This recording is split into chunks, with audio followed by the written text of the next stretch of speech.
What's going on? This is Gengar's Watch List, and we are back to talk about another amazing episode of Dan to Dan. This was episode number 8, and I'll say this anime just it keeps surprising me with how it makes me feel in different episodes. I mean, episode number 7 we know was a very emotional episode.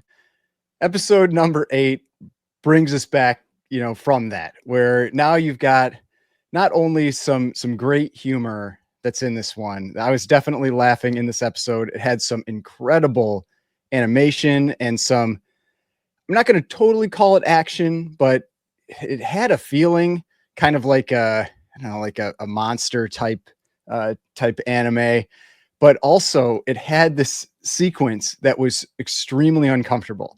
And so this is one where I have this issue where when I'm watching shows that make me really uncomfortable, things like The Office, for example, I sometimes I struggle to make it through and I end up having to pause it and then I have to like get myself back, to like hitting play again.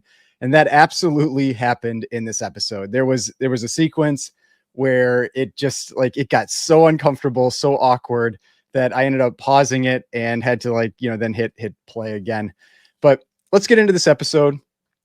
So the opening here, we're at the shrine with Momo and Okaroon, Ira, and then Psycho, so the grandma, and I think I'm pronouncing that right, Seiko or Psycho, but they're just eating food together after what they've just experienced with Ira dying, them basically bringing her back to life, all this kind of stuff that goes on, and even through all of that last episode, Ira still thinks that Momo and uh, Okaroon are demons. It's very strange. Like she's not the smartest character. So I really enjoy her character because you're definitely you get a variety of different players in this anime, and it makes it a lot of fun. But right here, we're at they're eating food together, and just kind of like Momo and Ira are fighting with one another about this because she still is calling her a demon and all this kind of stuff. So then, just a little bit later, we get some foreshadowing into what this entire episode is really, well, I'll say it yet, but a big part of this episode is going to be about. And it's this little sequence right here where you've got Ira, and it says, "I'm a human and he's a demon." She absolutely has feelings for Okaroon. And so that's going to come into play later in this, and is definitely the sequence that I got really uncomfortable watching that sequence and had to pause it. But then, and this is where just you have to give I think you kind of have to give a lot of credit to the director of this anime. I'm sure the manga is great too at this, but they don't keep you in certain areas, like feeling certain ways for very long. And so it's like you get these like little like emotional scenes, and then right away you jump right into something else. And so right after that, we have this great humor sequence that's going on, and that's this whole sequence right here, where we've got Turbo Granny, we've got Okaroon, we've got Momo, and we've got Momo's grandmother, and basically to get Okaroon's ball back attached to him, Turbo Granny is pitching it at him, and so you've got just this great sequence right here where Turbo Granny is pitching this ball, and then the grandma is there with a bat, and she's she's swinging at this thing, and basically she misses. I don't know what would happen if she hit it. Like I don't know what the plan was there if she hit it, but she misses, hits Okaroon, and obviously doesn't feel great to him, but it is reattached. So he has one back, so that's the thing. So now this is where he does get hit. The shock on his face is accurate. You've got Momo in the background. She's playing the umpire with or the, I guess maybe I would say it's the umpire with the colander over her face. Just a great sequence. And I definitely enjoyed enjoyed that one. You can see here Okaroon is excited, even though he is in pain, that he does have one back. So now they do still need to find the other. And that was something that I wasn't clear on in the prior episodes. I thought that they were both inside of this one ball, but that's not the case. They actually have to get another one. So he has one of them, he has one of them back now. So now we jump into a new sequence, and we're at their school, and this is where the awkwardness starts. And so we get this new sequence, and we've got Okaroon and Momo talking in the hallway. And Okaroon's basically saying, like, no, I can't meet with you at lunch. We can't hang out. I've got to work on this report. And you don't know what the situation is here again. Is he still uncomfortable around her because he thought she was cute, like in the prior episode? We don't know what's going on. And you can tell that Momo is unsure about why he's acting this way as well. But soon after this, Momo, she goes and she's having lunch, and she's just kind of walking around, kind of looking for him. And all of a sudden, she comes, you can see a shocked look on her face, and she comes across Okaroon and Ira on the ground, with Okaroon on top of Ira. And so now she's like, okay, he was lying to me. He didn't have this report to work on. He was, he had feelings for Ira, and this is what she just walked in on. And so now we're going to it jumps right away from this. And so we're going to actually get things from Okaroon's perspective, because we know, that isn't what happened. Like, just with the type of character that Okaroon is, he is not doing that, but we don't know exactly how they got into this situation. And this is where it is a great sequence. And I was definitely laughing throughout this one.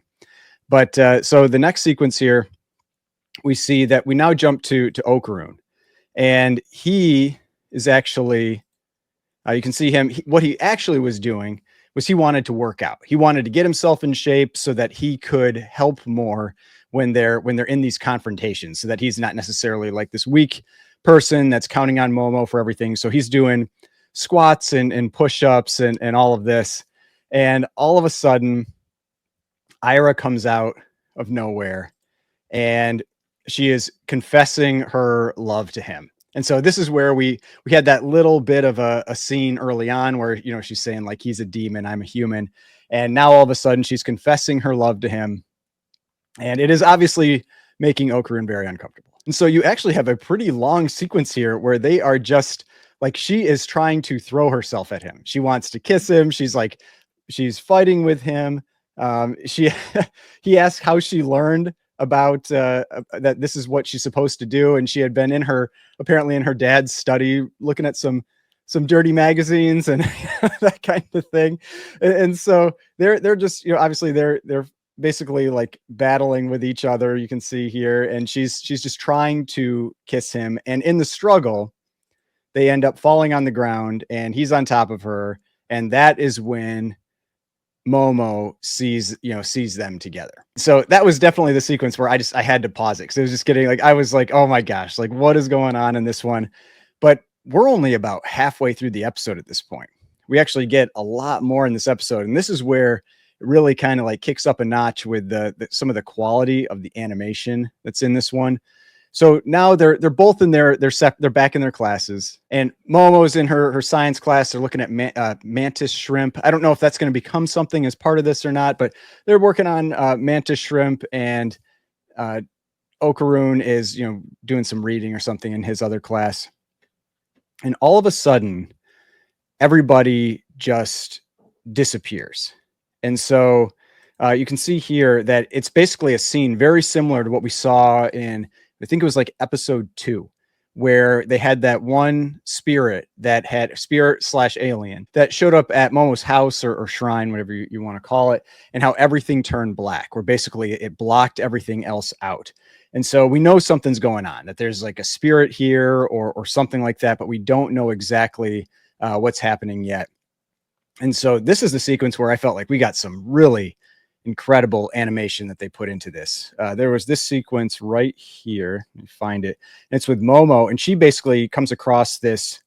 There's water on the ground, and there's this dinosaur type spirit or being that is around her.